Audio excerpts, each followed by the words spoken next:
Queremos saludar a todos los hermanos con la paz del Señor Jesús. Estamos muy contentos de estar aquí, finalizando esta conferencia internacional, donde abordamos el tema gracia. Y esta palabra que vamos a traer a los hermanos trata como, finalizando esto, hablaremos de la abundante gracia. La palabra nos muestra y habla a nuestro corazón siempre en el Nuevo Testamento, y de una manera, no siempre, particularmente en el Nuevo Testamento, sobre la gracia. Y oímos en esta conferencia muchas palabras sobre este término, que tanto nos separa de las cosas del mundo y nos acerca a las cosas de Dios. Oímos hablar sobre el poder de la gracia, sobre el poder en la unidad del cuerpo de Cristo, sobre los dones de la gracia, sobre la multiforme gracia que alcanza todos los hechos de nuestra vida. Y todavía, en esta palabra final, queremos hablar un poco sobre la gracia, que es un tema que consideramos inagotable. Por más que hablemos, hay mucho que hablar y aprender, porque no sabemos todo, queremos ejercitarla, queremos vivirla, queremos recibirla, queremos que esto sea una práctica en la vida de la Iglesia, una práctica de aquellos que fueron redimidos, lavados, perdonados por el poder de la sangre de Jesús. Vamos a hablar sobre el origen de la gracia, cómo la palabra nos dice cómo empezó. También, cómo era la gracia en el tiempo de los apóstoles, cuando la puerta de la gracia, podemos decir, se abrió con la resurrección de Jesús, y también vamos a hablar de cómo podemos llegar al Señor y obtener cómo la palabra nos habla sobre esta manera, este tribunal de la gracia. En realidad, la palabra, de una manera muy práctica y magistral, ella nos da elementos para que podamos entender cómo ocurre esto, cómo ocurrió, cómo fuimos alcanzados, cómo la gracia llegó hasta nosotros. Yo quería, hermanos, leer con los hermanos el Salmo de número 85, a partir del versículo 9. Dice: ciertamente, cercana está la salvación a los que le temen, para que habite la gloria en nuestra tierra. La misericordia y la verdad se encontraron. La justicia y la paz se besaron. La verdad brotará de la tierra, y la justicia mirará desde los cielos. El Señor dará también el bien, y nuestra tierra dará su fruto. La justicia irá delante de él, y sus pasos nos pondrá por camino. Alabado sea el nombre del Señor. Hermanos, los hermanos vean cómo la palabra de una manera poética nos trae esta información y esta afirmación. Aquí vemos claramente que hubo un acuerdo, un pacto. La Biblia empieza diciendo: la misericordia y la verdad se encontraron. Fijaos, la palabra cuando dice, ¿quién es la verdad? ¿Quién es? Está en el Antiguo Testamento. Es un salmo, un cántico de Coré. Pero aquí dice, la misericordia y la verdad se encontraron. Nosotros aquí entendemos claramente que aquí fue establecido el pacto en la eternidad. En realidad, allí era el entendimiento de que el Padre, la misericordia, y el Hijo, la verdad, que para que ellos pudieran definir cómo el hombre sería salvo. ¿Qué vamos a hacer? Ese es el acuerdo que vamos de antes de la creación del mundo. La palabra de Dios dice así: la justicia y la paz se besaron. Era como si estuvieran reunidos allí y pensando, ¿cómo vamos a salvar al hombre? ¿De qué manera? ¿Cómo haremos esto? Ellos entonces sellaron este acuerdo. Cuando dice la justicia y la paz se besaron, fue el sello de este acuerdo. Fijaos, hermanos, que aquí hay 4 pilares, 4 evidencias de aquello que en realidad se manifestó en nuestra vida, que se aplicó en nuestra vida y que llamamos de la gracia, como la palabra lo dice, la gracia. Aquí dice la misericordia y verdad, la justicia y la paz. Los elementos son los mismos, el Padre y el Hijo. Aquí estaba la misericordia del Padre, aquí estaba la verdad del Hijo, una verdad que el mundo no puede contestar, incontestable, porque la verdad era Él y la palabra de Él y el sacrificio de Él y todo aquello que Él realizó para que nosotros alcanzáramos la salvación. Por eso la palabra dice, la salvación no está lejos de nosotros, está cerca de aquellos que le temen, para que la gloria habite en nuestra tierra. Misericordia y verdad. Después que ellos se encontraron, establecieron una justicia. ¿Cómo vamos a salvar al hombre? Por una justicia, la justicia que fue determinada en la eternidad. La justicia fue determinada allí. Mira, el Hijo va a nacer, Él va a morir, va a ser sacrificado por la sangre de este hombre, pero por la sangre del Hijo de Dios, yo voy a salvar la humanidad. Yo voy a dar al hombre la oportunidad de salvación. Y la palabra de Dios dice la justicia y la paz. ¿Por qué? Porque la paz es la paz de Jesucristo. Mi paz yo doy. Es el príncipe de la paz. La justicia viene del Padre.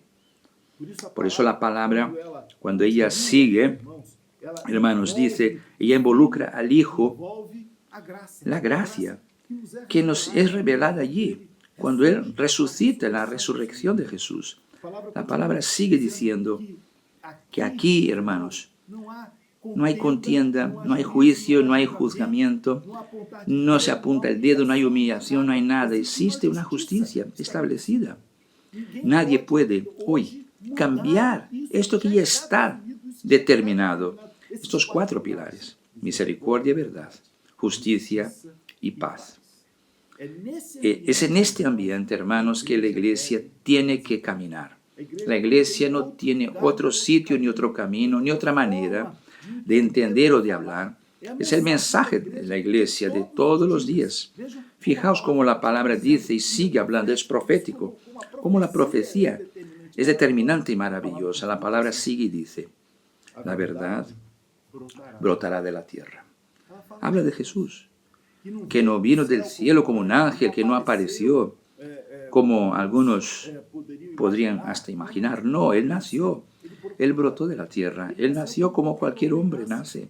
Él nació como nosotros, como hombres que somos. La verdad brotará de la tierra. Lo que pasa es que era distinto. En Él había una verdad, la verdad que el Señor determinó que hubiera. La verdad correcta desde la eternidad. Por eso Él dice, yo soy el camino, la verdad. Él es la verdad y la vida. Y la vida es la vida que Él vino a darnos, vida eterna. La palabra dice, la justicia mirará desde los cielos. Fijaos que desde cuando la verdad nació, cuando la verdad brotó, la justicia estaba allí. La justicia, Dios estaba allí mirando. Y Él estaba en todo el tiempo determinando con qué justicia nosotros seríamos recibidos, juzgados. Por eso Jesucristo dijo siempre de su muerte. No importa que el Hijo del Hombre muera. Como dice Juan el Bautista, es ahí Cordero de Dios que quita el pecado del mundo. Cuando Él habla esto, estaba diciendo de muerte. Porque el Cordero que quita el pecado del mundo, Él era el Cordero que tenía que ser degollado y muerto, y la sangre aspergido, y allí donde la sangre caía, ella limpiaba y purificaba. Por eso, hermanos, que hoy, cuando nosotros clamamos, cuando nosotros vemos el sacrificio de Jesucristo, entendemos que allí toda la palabra nos lleva a mostrar que la sangre de Jesús nos limpia y perdona de todo pecado, de toda injusticia. que la sangre de Jesús nos da condiciones de entrar con confianza en la presencia del Señor. El sacerdote no hacía nada sin sangre. Por eso, esa era la justicia que fue determinada en la cruz, en la eternidad, y fue establecida allí en la cruz de Calvario. El texto sigue hablando. También el Señor dará el bien. ¿Qué bien? ¿Qué está hablando aquí? Porque cuando Jesucristo muere y resucita, Él dice, mi Padre os dará, Él no os dejará huérfanos, Él enviará el Espíritu de la verdad. Mis hermanos, el bien que la palabra habla aquí proféticamente, el Señor os dará el bien, es decir, es el Espíritu Santo, la presencia del Espíritu Santo, la presencia del Espíritu Santo en la vida de la iglesia. Y sigue hablando, y nuestra tierra dará su fruto. ¿Qué fruto es este? ¿Quién es este fruto que salió de la tierra? Todo Dios ha dado y la tierra produjo algo. La tierra produjo a la iglesia. La tierra me hizo a mí y a ti que creemos en esto, queremos en el Evangelio, en aquello que el Señor mostró, en toda esta estructura profética que nos va a llevar hasta la eternidad. La palabra sigue diciendo, la justicia irá delante de él. Está maravilloso lo que está escrito aquí. Siempre el perdón, la misericordia, los recursos de la gracia. Jesús, cuando nos recibe, cuando nosotros vamos hacia Él, puede ser de la manera que estuviéramos. Siempre la justicia está delante de Él. Siempre nos recibe para perdonar. Siempre nos recibe con una palabra. La iglesia tiene siempre esta responsabilidad de decir, ven cómo estás, no importa, porque el Señor tiene justicia, Él tiene misericordia, Él tiene gracia para darte a ti y a tu corazón. Por fin, la palabra aquí en el texto que hemos leído dice, y Él nos habla andar en el camino abierto por sus pasos. Qué cosa bella. Él nos pondrá por camino abierto por sus pasos. Solo este versículo podemos hablar en toda la conferencia, y esta palabra solo aquí. Los pasos de Jesús. El camino que Él abrió. Él dijo, yo soy el camino, y realmente es el camino. Y Él abrió, y nosotros ahora queremos caminar en sus pasos, en que Él dio. Es como si nosotros pusiéramos nuestros pies en cada huella que ha dado Él, cada paso. La iglesia que fue comprada por la sangre de Jesús, ella encontró un camino, y en este camino estamos caminando paso a paso. Sabemos que este camino envuelve sacrificio, Él fue sacrificado. Este camino es de injuria, envuelve negación del mundo. Todo aquello que ocurrió con Jesús son sus pasos. ¿Quién no está dispuesto a poner sus pasos en el sitio que Jesús estableció? ¿Quién no está dispuesto? No está adaptado a aquello que el Evangelio quiere para nosotros. Tenemos que caminar paso a paso, el paso de la obediencia, el paso de la sabiduría, el paso de la condescendencia, el paso de la aceptación del pecador. Así hizo Jesús, de la atención al desamparado. El paso de reconocimiento de las lágrimas del afligido. Todas las veces que viene el afligido, tenemos que reconocerlo, porque Jesús dio este paso, el necesitado, el paso del perdón, el paso de la tolerancia, el paso de la longanimidad, el paso del milagro, el paso del amor al pecador, el paso de la no discriminación, el paso de no estar de acuerdo con la transformación del templo en un sitio de comercio, como Jesucristo hizo, que se indignó, pero es un paso que Él dio. La iglesia no va a permitir que esto ocurra. La palabra sigue el paso de presentar la profecía y el paso de la gracia. Paso de la gracia. La iglesia necesita tener esto porque si Jesús nos abrió y nos hizo caminar paso a paso en este camino, la gracia está involucrada ahí, y la iglesia, ella necesita tener también o pisar en estas huellas de los pasos de la gracia. ¿Será que estamos realmente pisando en estas huellas, en estos pasos dejados por el Señor? ¿O será que nosotros hemos cambiado? La iglesia se ha convertido en una motivadora de la ausencia de la gracia. Muchas veces es buena cuando recibes a todos. Ya ocurrió conmigo. Personas que entran a la iglesia. Esto ocurrió conmigo una vez. Una persona entra a la iglesia, allí ella recibe a Jesucristo y de repente viene alguien. Esto me ocurrió en una de las iglesias. Llegó alguien y dijo, mira, tu pelo tienes que quitar, ¿no? La pintalabios y la gracia. Y la persona ha tenido un encuentro con Jesucristo y viene pronto a la ausencia de la gracia, imponiendo maneras y formas que no están de manera alguna unidas, ni están establecidas a lo que Jesucristo ha hecho. Pero hay personas así. Hay personas que les gusta la ausencia de la gracia. No, la iglesia, ella pisa en los pasos de la gracia, siempre. La iglesia siempre va a mirar por la lente de la gracia. No vamos a despreciar, no vamos a dejar a un lado, no vamos a apartar a nadie de nuestro medio, no vamos a juzgar sin que la persona tenga cómo defenderse ni hablar.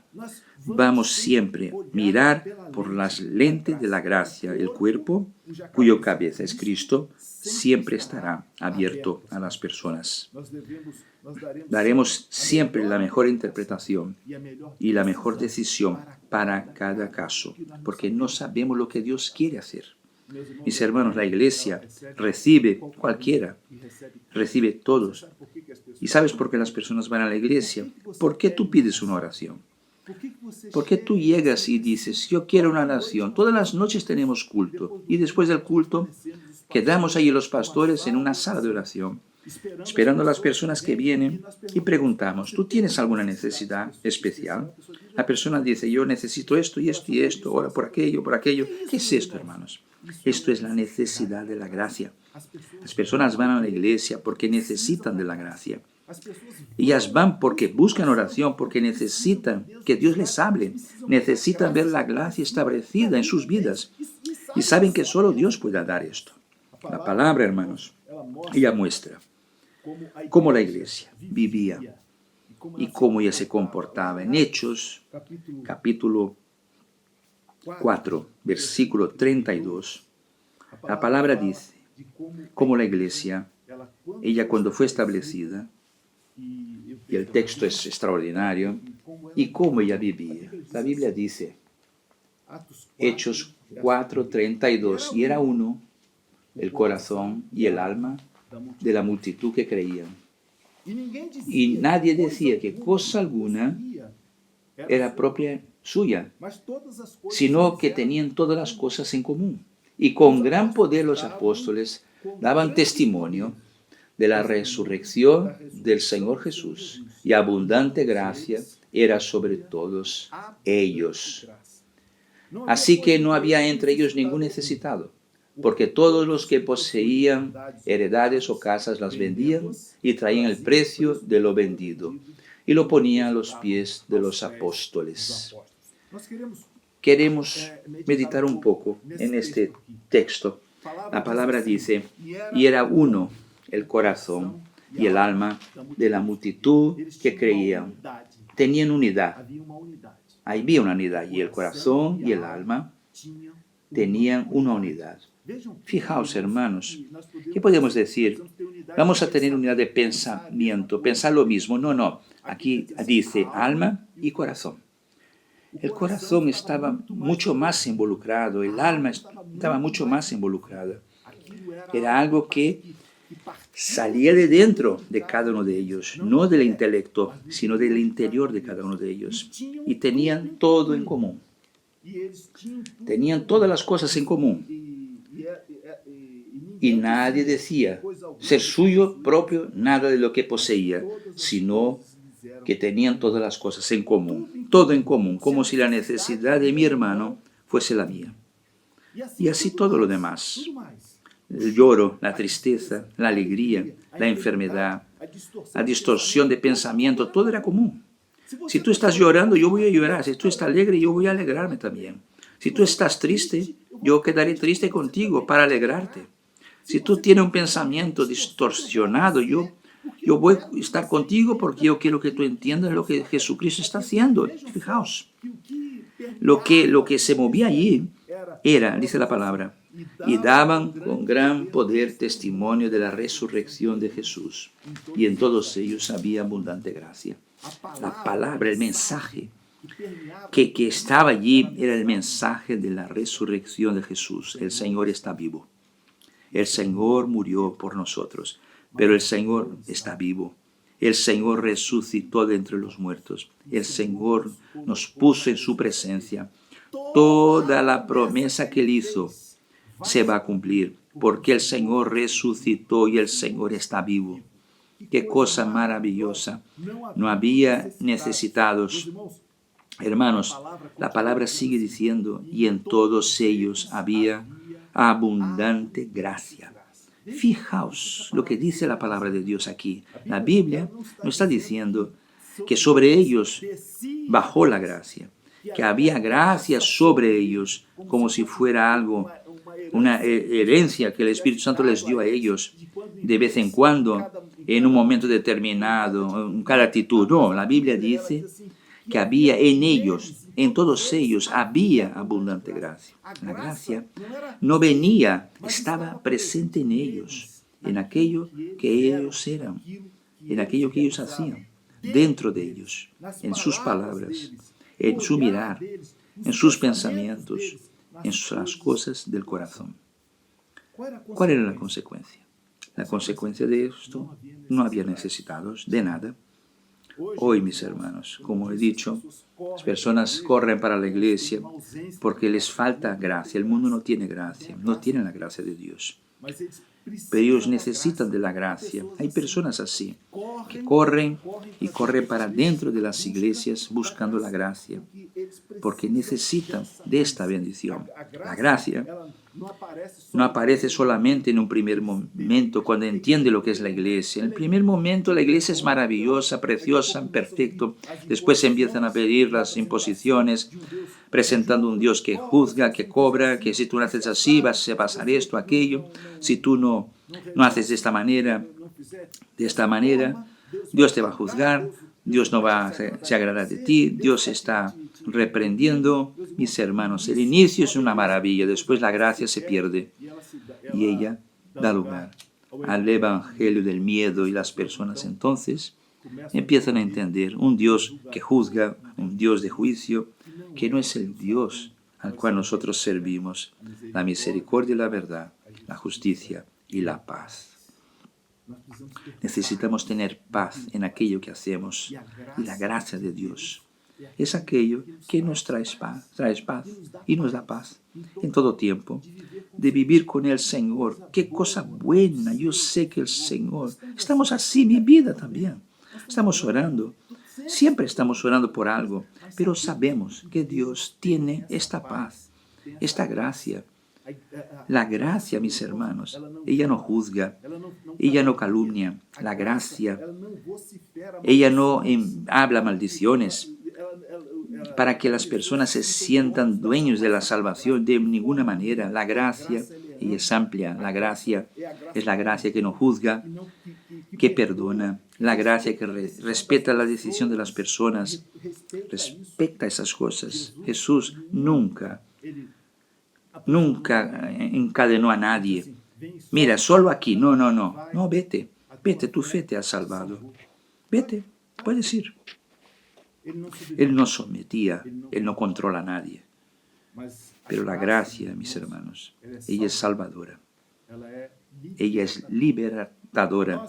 Necesitamos recibir de esta gracia. Necesitamos tener esta gracia también. Necesitamos también utilizar esta gracia.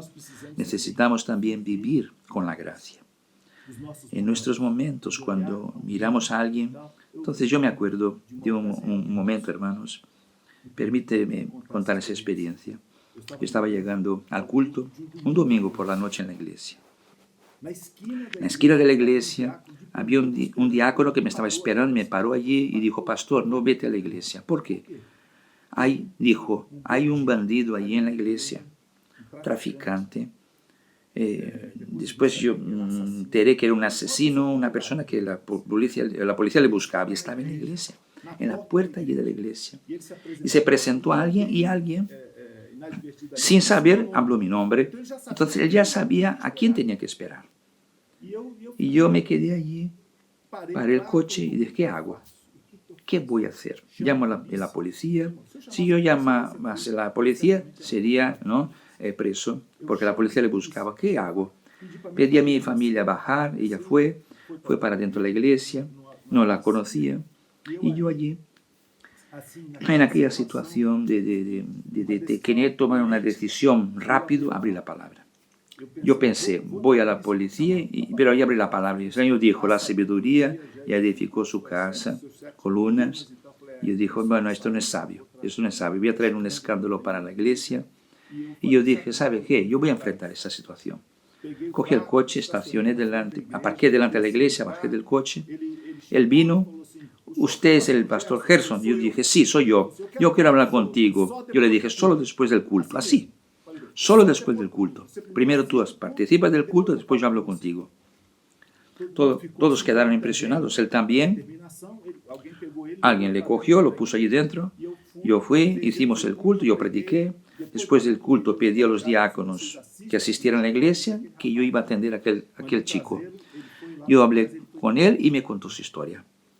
Él dijo, mira, yo solo he aprendido esto en la vida desde los 12 años, que yo soy traficante. Desde los 12 años, es lo que he aprendido de mi padre. Y ahora yo estoy siendo perseguido, yo sé que me quiere matar, y etc. Y yo dije, ¿qué has venido a hacer aquí? Mira a los hermanos como necesitan de la gracia. Él dijo, yo quería una oración y una Biblia. No pidió dinero, no pidió nada. Yo quiero una oración y una Biblia. Yo empecé a hablarle del Evangelio para él, de Jesús, de las cosas del Señor. Es decir, nosotros podemos tener una iglesia allí en el Morro. Claro que sí, puedes tenerla allí en el Alto del Morro. Entonces yo quería que orases por mí. Fijaos en la necesidad de este hombre, que podía llegar con una pistola exigiendo, pidiendo. Él no. Él necesitaba de gracia, de gracia. Y oramos con él. Le dimos una Biblia. Y todavía él dijo, yo voy a huir. Y cogimos dinero, no pidió, pero dimos un dinero. ¿Y sabe lo que me pidió al final? Dijo, yo quería pedirte un favor. No había nada en la iglesia, todos se habían ido. Y él dijo, ¿tu familia está ahí? Él dijo, yo quiero ver una familia. Fijaos, yo quiero ver una familia. Entonces yo mostré mi familia. Mi mujer, mi hija, mi hijo. Mostré a él. Aquellos que estaban con nosotros allí, mis hijos. Y él dijo, amén. El Señor ora por mí, oré por él. Entró en el autobús. Él quería que yo le llevara. Yo dije, no, coge un autobús, tienes dinero, coge. Porque, claro, podía haber un problema, ¿no? Los hermanos, vean la necesidad de una persona, de esta manera, de este lugar, de este medio. Pero él necesita de gracia, no podíamos cerrar la puerta de la gracia para él. Y la palabra dice, hermanos, en todos ellos había abundante gracia. Allí no había distinción, ni pobre ni rico, ni judío ni griego, ninguna distinción de raza. La gracia quitaba el mejor de cada uno y convenciendo a cada uno por medio de la palabra de Dios. Yo quiero terminar, mis hermanos, esta palabra hablando también de algo glorioso, como dice en el libro de Job, sobre el tribunal. Es interesante como la palabra nos muestra medios donde encontramos lo que Dios sí lo que hace por nosotros. Yo quería que los hermanos leyesen la palabra en Job, capítulo 23, a partir del versículo 3 hasta el 7. Job 23, del 3 al 7. Dice así la palabra de Dios. Job hablando, ¿quién me diera el saber dónde hallar a Dios? Yo iría hasta su silla. Expondría mi causa delante de él y llenaría mi boca de argumentos. Yo sabría lo que él me respondiese y entendería lo que me dijera. ¿Contendería conmigo con grandeza de su fuerza? No. Es una pregunta. ¿Contendería conmigo con grandeza de su fuerza? No.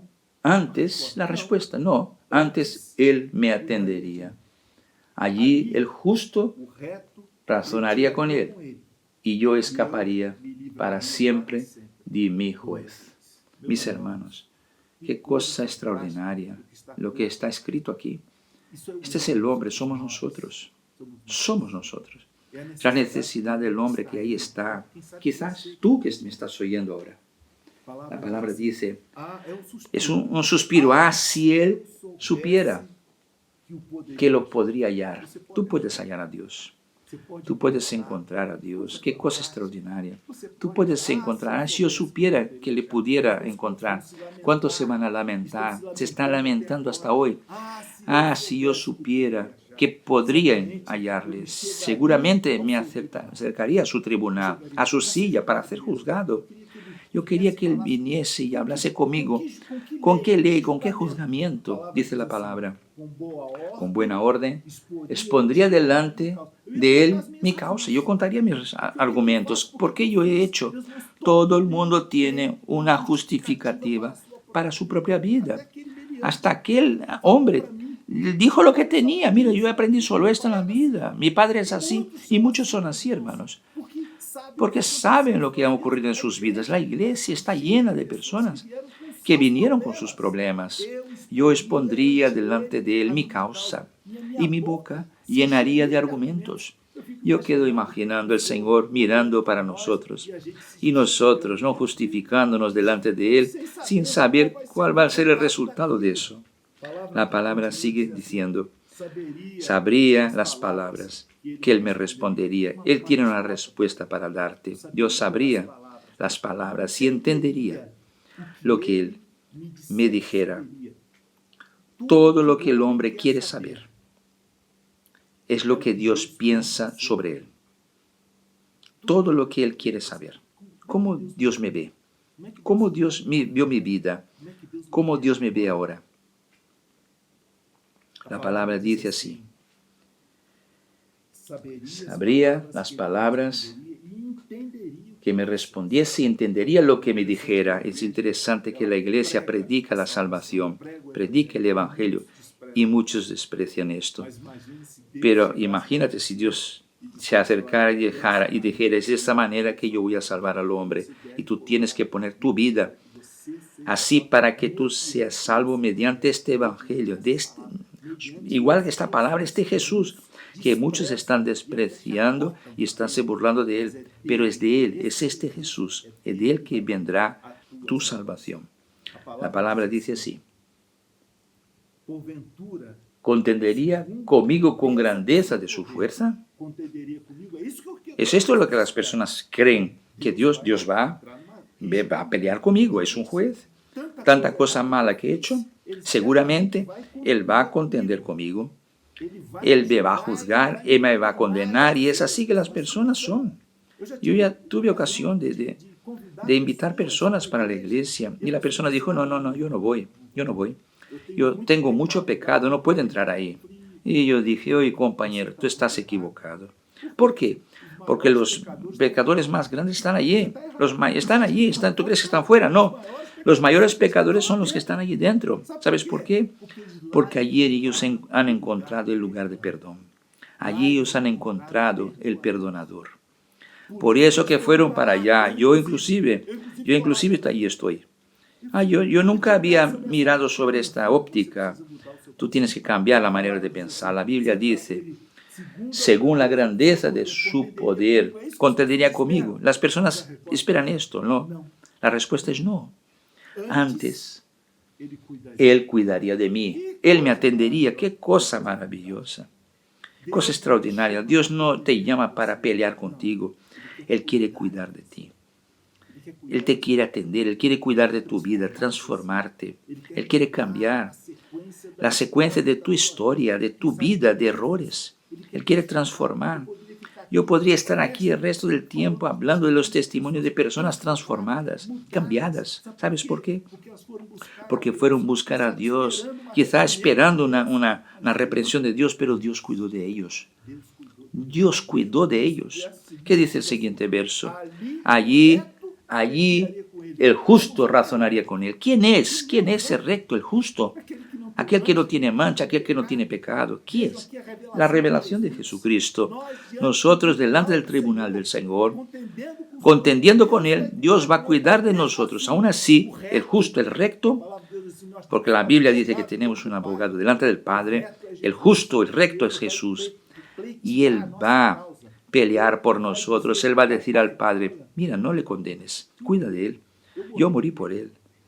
Es lo que queremos decirte hoy. La gracia llegó a tu vida. Llegó en aquello que eres. El recto, el justo pleitearía con Él, razonaría con Él. Qué cosa maravillosa. Y yo me libraría para siempre de mi juez. Yo me escaparía para siempre de mi juez, de este juicio, de su juzgamiento personales. O lo hablan lo que Dios va a hacer. No. Lo que Dios quiere hacer contigo es perdonarte. Lo que Dios quiere hacer contigo es recibirte. Lo que Dios quiere hacer contigo es traerte para dentro de la gracia. Lo que Dios quiere hacer contigo es atenderte, cuidar de ti. Antes cuidaría de ti, te atendería. El justo, el recto, va a cuidar de ti, va a pelear por ti. Él nos amó primero, dice la palabra. Esta semana yo hablaba con alguien sobre esto. En el libro de Cantares dice, mi amado es mío y yo soy de él. Mira la secuencia de las cosas. Antes que yo sea de él, él es mío. Antes de que yo me posicionara delante de él y aceptarle como Salvador, él ya era mío. Él ya peleaba por mí. Él ya me amaba. Él ya cuidaba de mí. Él cuida de ti, de nuestras vidas, mis hermanos. Yo quería terminar este seminario invitándote, quizás, donde estés. No sé cuál es tu vida, no sé lo que piensas, no sé cómo estás, pero yo quiero hacer una oración. Yo no puedo dejar de hacer esta oración, porque la gracia está aquí y está puesta a tu disposición para que tú vivas eso.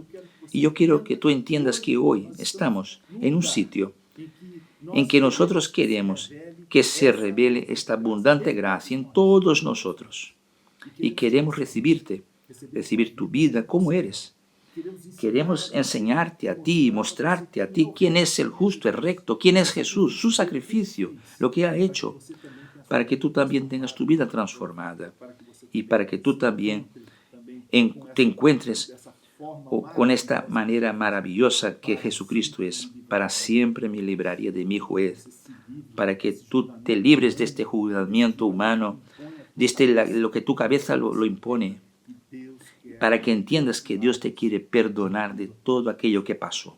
Que el Señor te bendiga, que el Señor nos bendiga, que el Señor te dé un día de paz y de alegría, que tú vengas y pases por esta puerta de la gracia y quedes con el Señor y el Señor te reciba y te bendiga siempre. A todos, la paz del Señor Jesús.